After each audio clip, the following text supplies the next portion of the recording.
Hi everyone, it's Laura, and today I'm here to talk to you about Blood over Brighthaven. So this book I started hearing about earlier this year.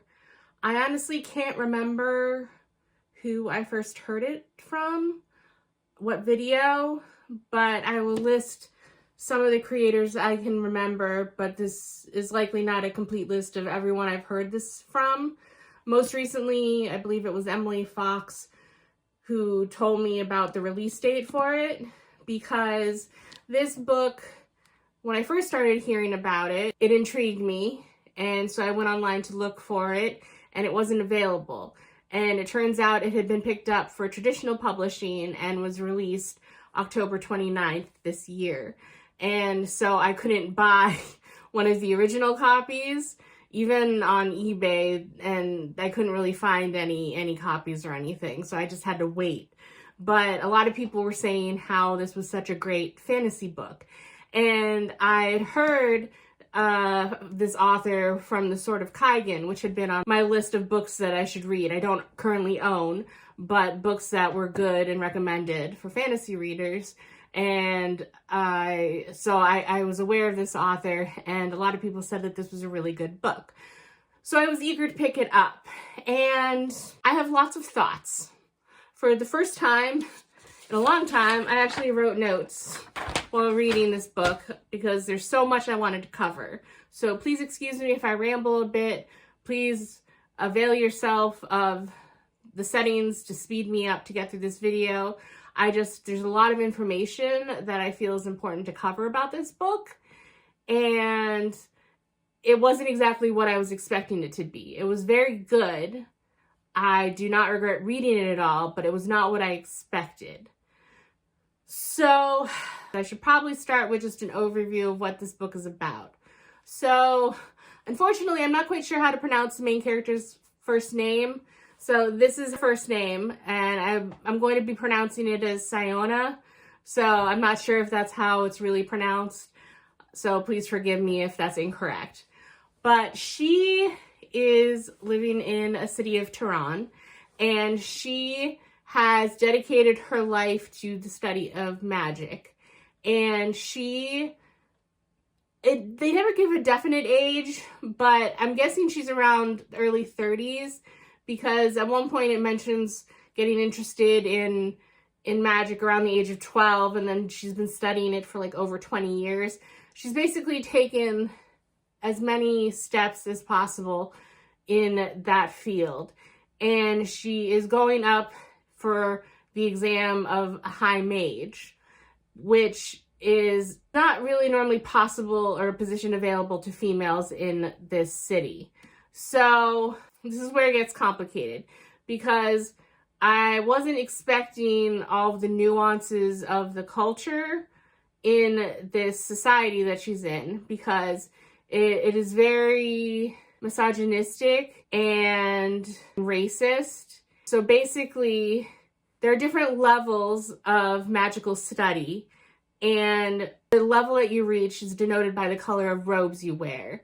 And purple is basically the highest you can get without testing into the high mages and high magistry. And there can only be 100 of those at a time. And so unless someone retires, usually in disgrace, or dies, new positions don't open up. And then there's the high mage, the Archmage Council, made up of the 10 most powerful in the high magistry. And they wear white robes.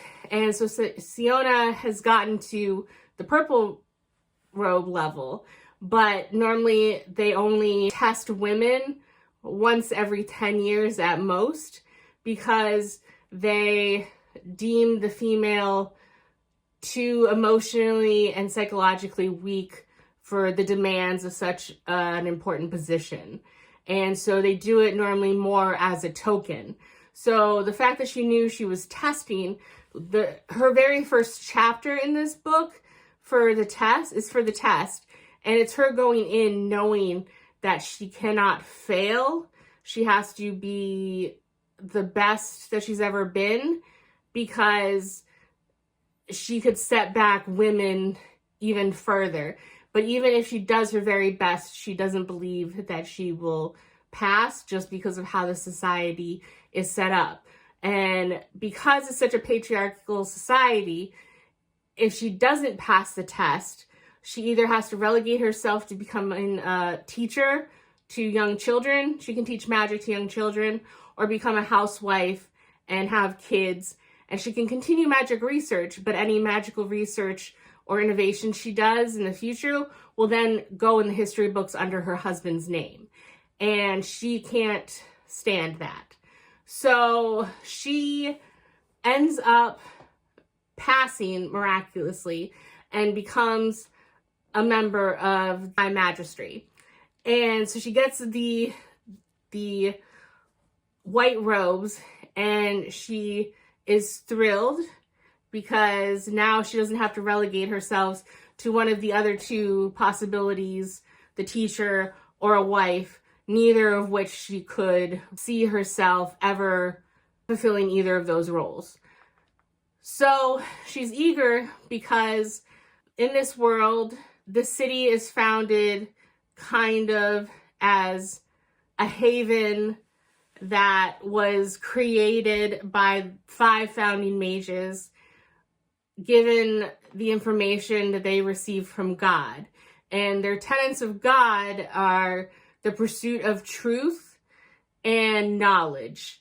And so the mages are basically some of the highest religious leaders in this city. So she is excited to continue her pursuit of knowledge and truth.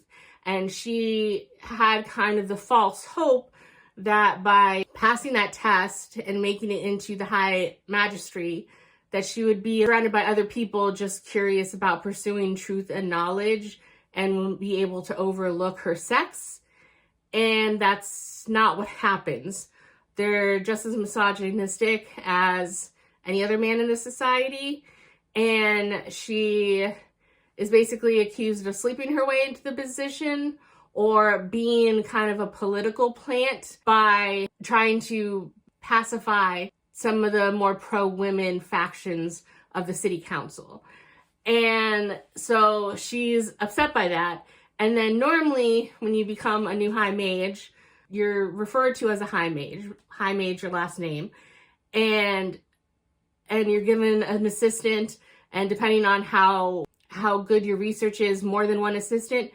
She's denied any assistance, and she's basically given a Quen janitor to help her, and people often snub her by calling her Miss Freynen instead of High Mage Freynen. So she has to suffer all these indignities. And the racist bit comes in with the Quen, because the Quen are treated in this city like second-class citizens. They get all of the factory jobs. They're the janitors. They're shoved into 1/4 of the city and given like the least resources. They're looked down upon. They're thought of as less intelligent. They are thought of as barbaric, as cannibals, and that they reproduce like rats. And so she's not eager to have him initially as an assistant, but then she figures that if she goes with it, if she can succeed even with a Quen assistant, then that will show the others her true brilliance. And so they work together, and they end up discovering a secret in the society that kind of changes both of their lives. And that's kind of the broadest way to explain the general plot without going into spoilers. But what I wasn't prepared for was all that nuance in society, like I said, with the patriarchal society, with the racism against the Quen, because it is a society based on religion, and Siona is very religious in her beliefs and her pursuit of truth, that when her assistant, Thaumiel, I'm not sure quite how to pronounce his name, he said something about tongue to the back, I think it's supposed to be pronounced Thaumiel. He has, as a Quen, has different belief systems and ideas of morality and what's good and how your soul is weighed. So they actually get into heated religious debates and idealistic theoretical debates, and I was not really expecting any of it. And likewise, Siona, in her pursuit of her goals, from the very first chapter you see her in, she is proven to be kind of egotistical and arrogant and almost and super cold and callous to others around her. She grew up living with her aunt and her cousin, and then she doesn't seem to take note of anyone else unless it's someone of importance in her goals, like her mentor or noted scholars or important people that she would need to know to continue in her pursuit. Because in the very first chapter, she has like scones or something for the trip to her test, and her cousin asks her where the scones came from. And she's like, oh, well, you baked them for me, I'm guessing. And her cousin is like, no, the baker's son dropped them off last night. You looked him in the eye while he was talking to you. Do you even know his name? And so she's kind of a hard character to root for in any of this. And in all honesty, too, I had a hard time getting into it in the first like 60 pages or so, because it's definitely a situation where they drop you into the world and you just kind of have to ride it out, because the city is so different. The city founded under 2 dome magical layers, one to keep out the cold, because this setting almost seems like it's Alaska, because they kind of talk about the midnight sun and then the months of darkness, and it's kind of a winter wasteland outside the dome. So 1, that kind of regulates the temperature, and 2, to keep out the blight, which is a danger in the wilderness that will kill indiscriminately of living things. And it's in like an industrial revolution, basically. Like there are paved roads, there are cars and trains, and there are like electric light bulbs and stuff. And so you're trying to get used to the setting and then understand the magical system. They drop you right in with all the terms about conduits and siphoning and mapping and spell webs and sourcing, and it's a little hard to grapple with at first.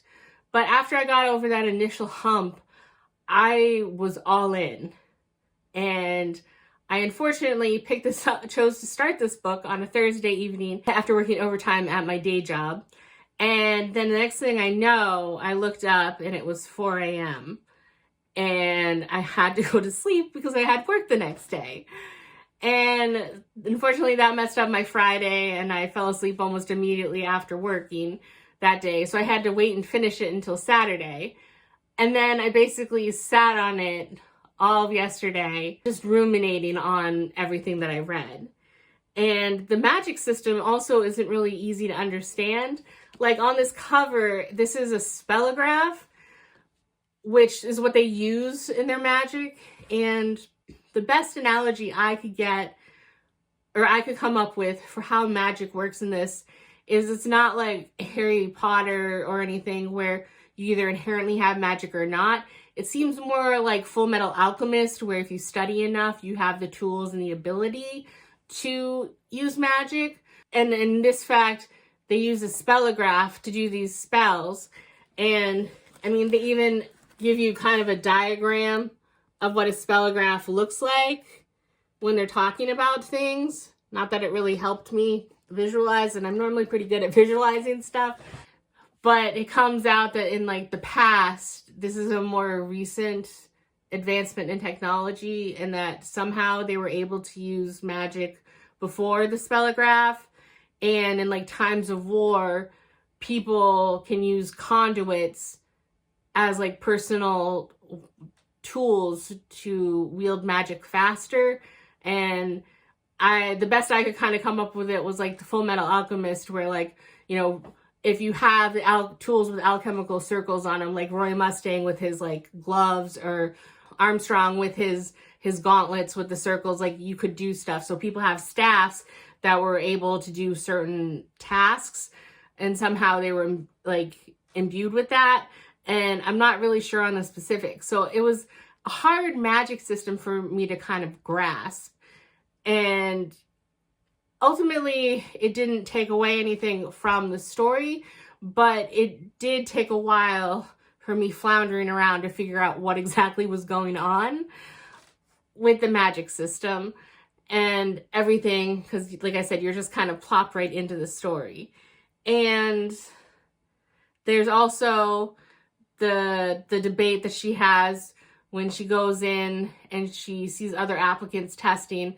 Just like in modern academia and sciences, there's also people that were specialized in theoretical versus practical, and she was practical, so she looked down on anyone who was just more of a theoretical person. And there was just a lot of heavy topics and a lot of things that were involved in this story. And so it wasn't a very long book. It was only 417 pages. But it wasn't one that I could blast through easily.